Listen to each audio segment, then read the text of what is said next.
as a youngster or a teenager sitting watching the ads of Brent on the TV, you know, before entering this industry, and I was at school, I had no idea that I would, later in my life, I guess, and now on 3 occasions, be closely associated with Brent. There came a time when natural resources became so precious that men were forced to seek them in alien environments.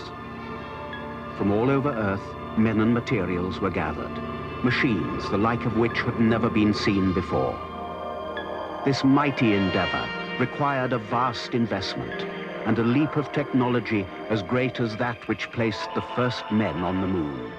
So I kind of look back and smile and when I saw those moonscape ads of Brent in the 70s. The oil industry was inspiring Scots like John Gallagher, and while other nations had to worry about brain drains and losing their talent, North Sea oil was enticing Scots back home, including one young Aberdonian working in the sunny climes of the Caribbean. No reason to get excited. Was invited to come back to the UK to help in the conversion of a tanker that was going to load oil off what was called the Montrose Alpha platform. I didn't know anything about this, except what I did know was that the North Sea, where I was born, was a pretty grey and inhospitable place, where I was much more happy in the Caribbean or the Mediterranean. But they took me up to the vessel and we did the conversion, sailed it out to the North Sea, and all of a sudden there's this fantastic structure coming out of the North Sea, and clearly for me this was a life-changing experience in terms of where my career could go, because I had no idea that this phenomenal industry was just emerging on my own doorstep. Oil wasn't just shaping future careers for people like Tom Smith and John Gallagher. It was about to determine the course of Scotland and the UK forever. Britain was struggling. The miners were striking. And to cap it all, the Organisation of Petroleum Exporting Countries, OPEC, forced up the price of our oil imports.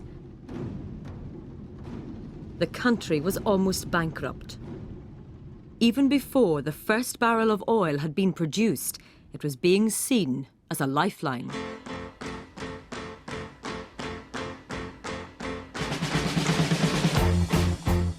The desire to get it flowing wasn't just driven by Scottish pride, but by British survival. Britain's new Secretary of State for Energy welcomed the first North Sea oil ashore. It was a momentous day for the government and for Tony Benn.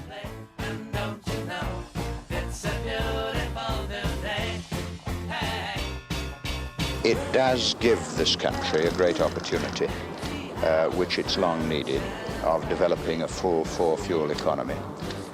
We will be, in time, one of the 10 largest oil-producing countries in the world.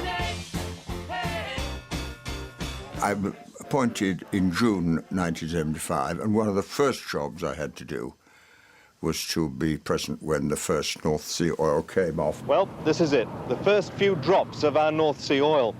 So far, this jugful has cost £3,000 million and taken nearly a decade to get. And here is the actual bottle.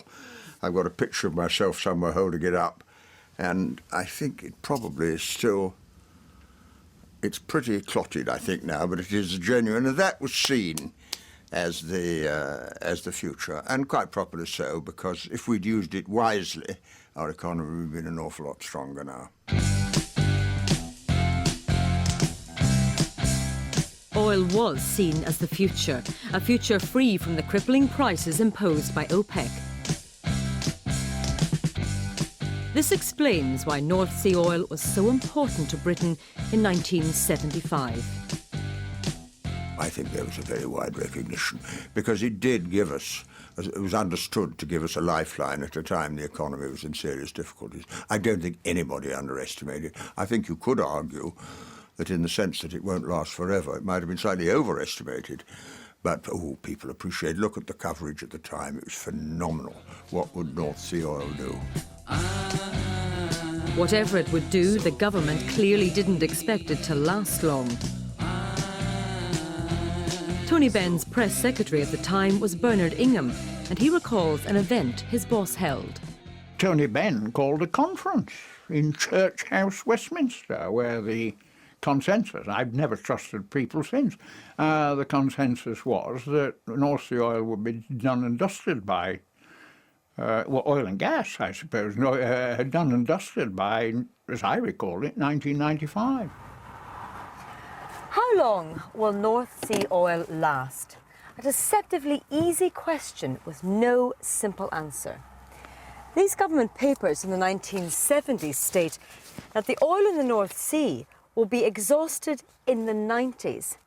And they refer to a Treasury meeting in Westminster, which Gavin McCrone attended.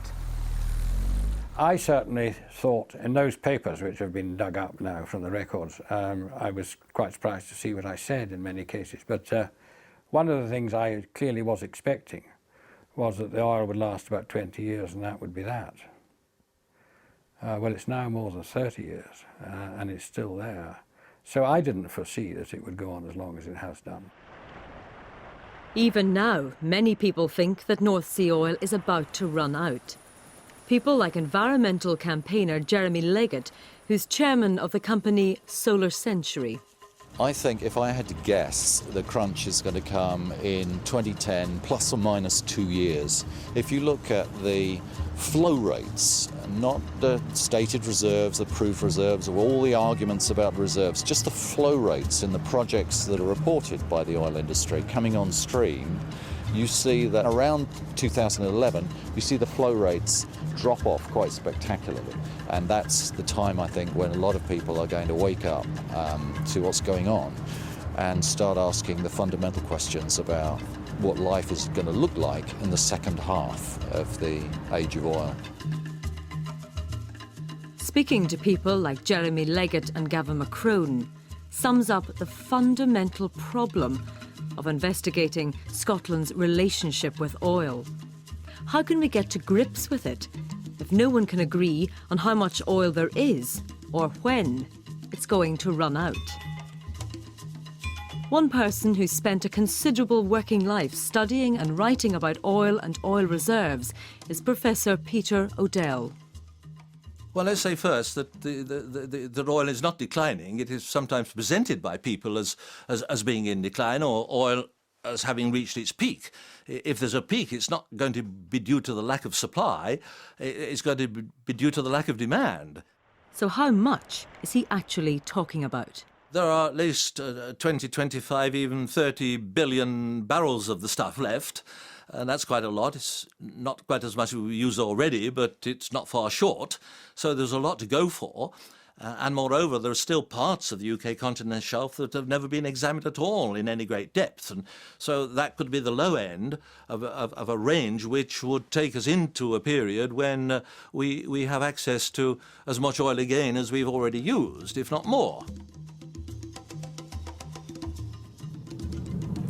No two people seem to agree on how much oil there is left in the North Sea. So to find an answer, I've decided to follow the money. Business people rarely invest in anything unless they're sure they'll get a return. So I'm going to Shell's head office in Aberdeen. Remember the teenager excited by oil in the 70s? Well, he's now one of the top people here, responsible for the North Sea. So I'm going to ask him whether he thinks the North Sea has a part to play in Shell and Scotland's future.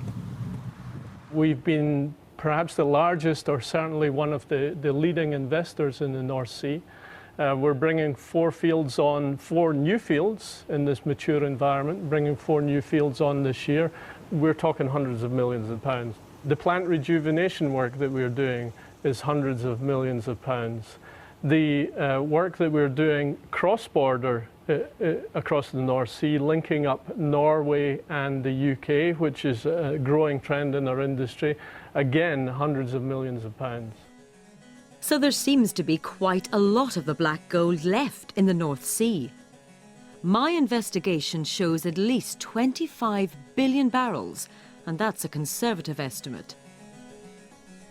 Now, to get to the bottom of understanding oil, I'm not taking anything for granted.